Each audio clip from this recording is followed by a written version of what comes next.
Hello, everybody, and welcome to this inspirational new life series. My name is Lucia Giovannini, and I'm a transformational speaker and author of 13 books, including A Whole New Life. So in this inspirational new life series, I will be chatting with inspiring men and women who have discovered how to harness the power of change and create a whole new life that is truly fulfilling and authentic to who they are.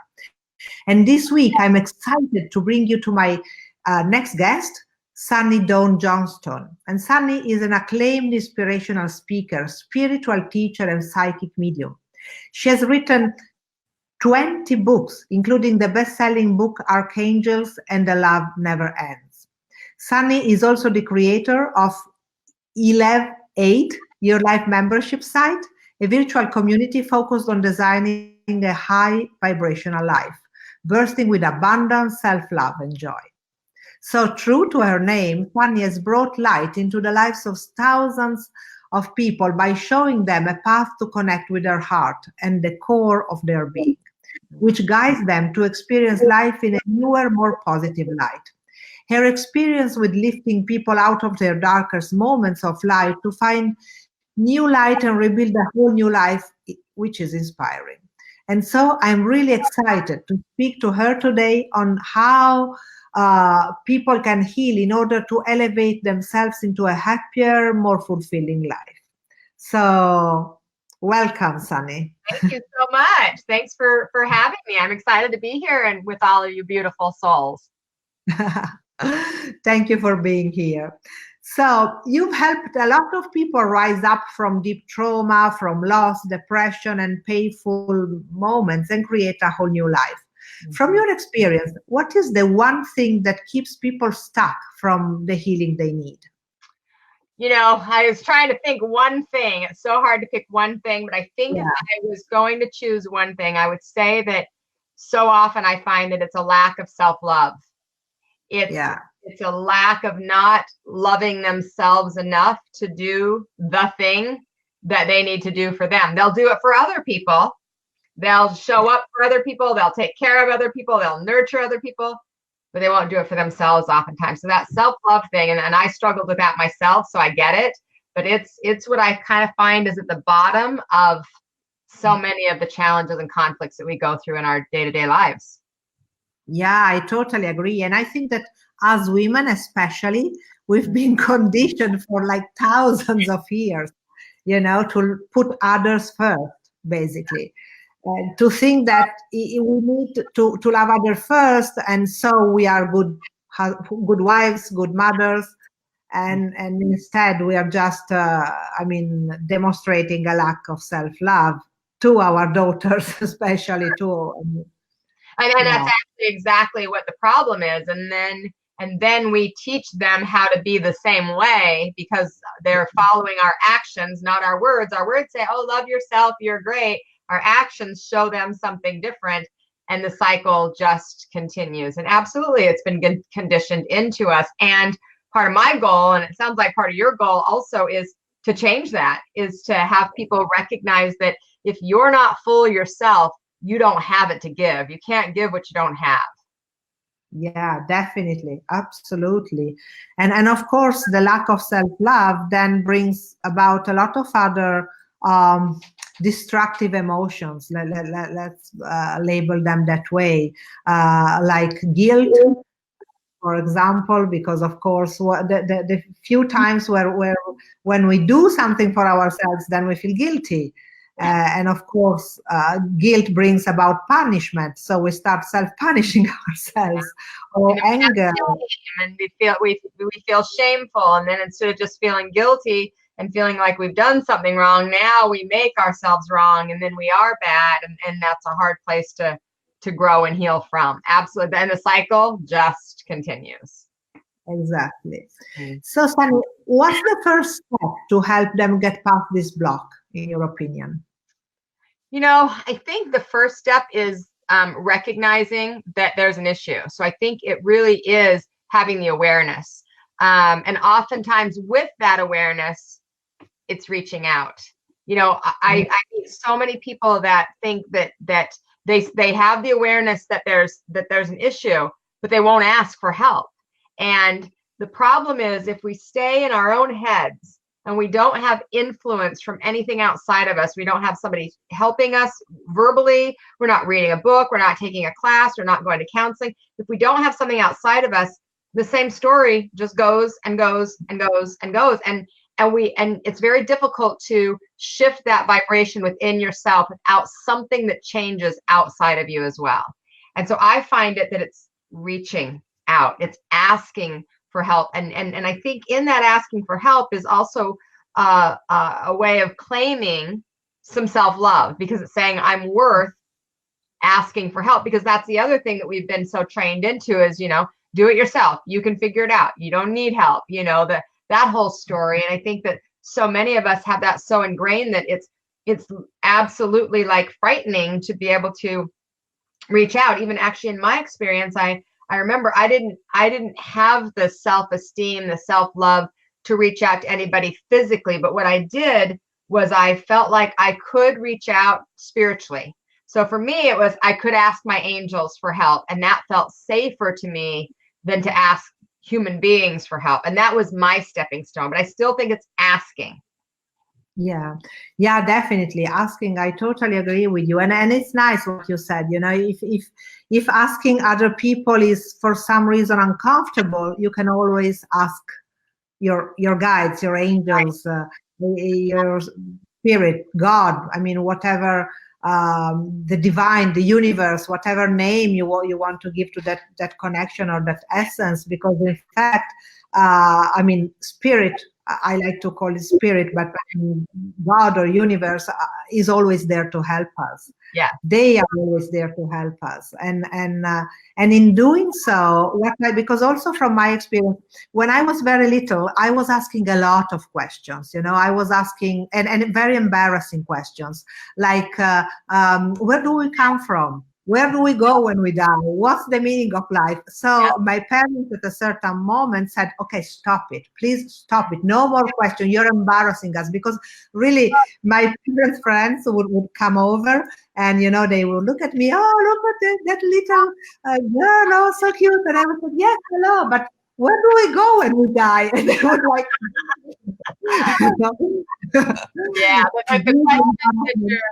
the questions that you're not supposed to ask, right? That you're just exactly.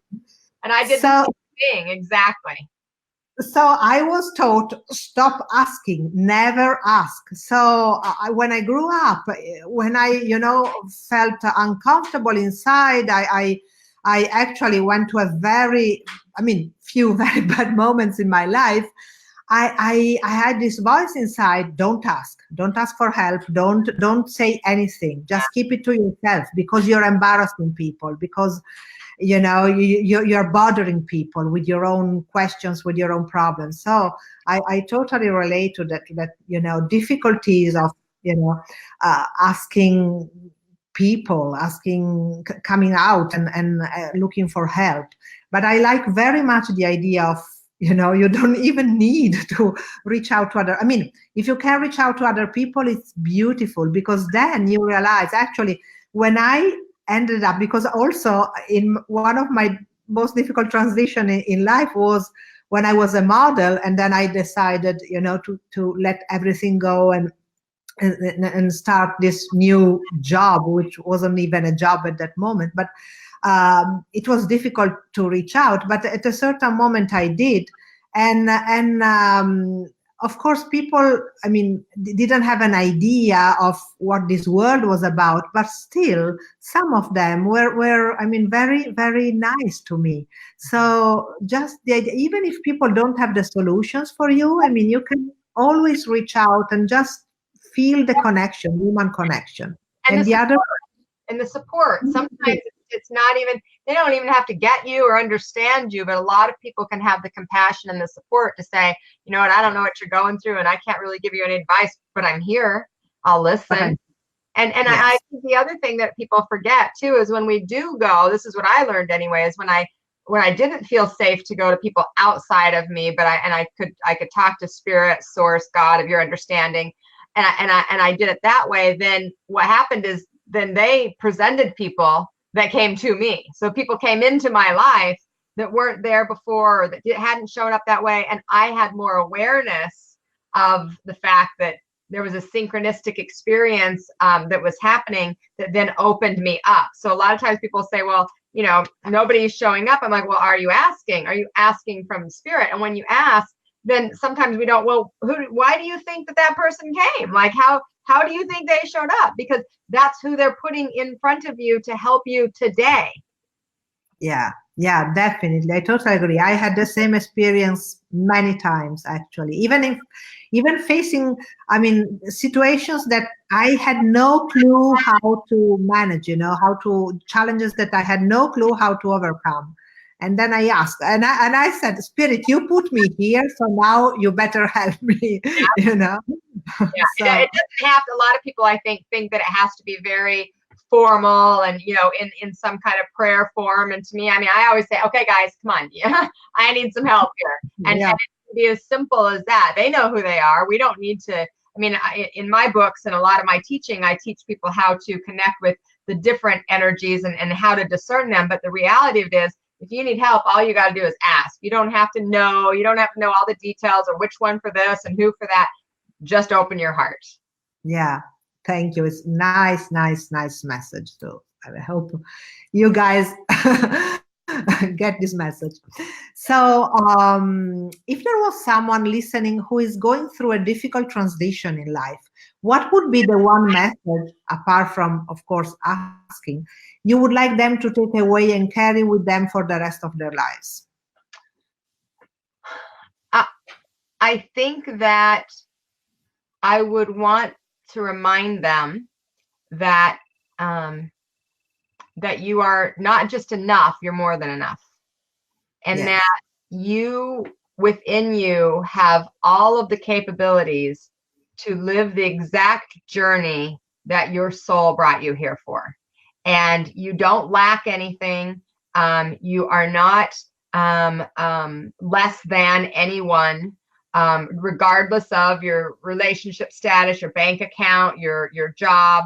I would want to remind people that you are plenty perfectly good who you are, where you are right now. And that doesn't mean we can't expand and we can't grow and we can't learn new things. It means that everything is within you. And if you're struggling with that or you're not believing that, it's because you've lost sight of that.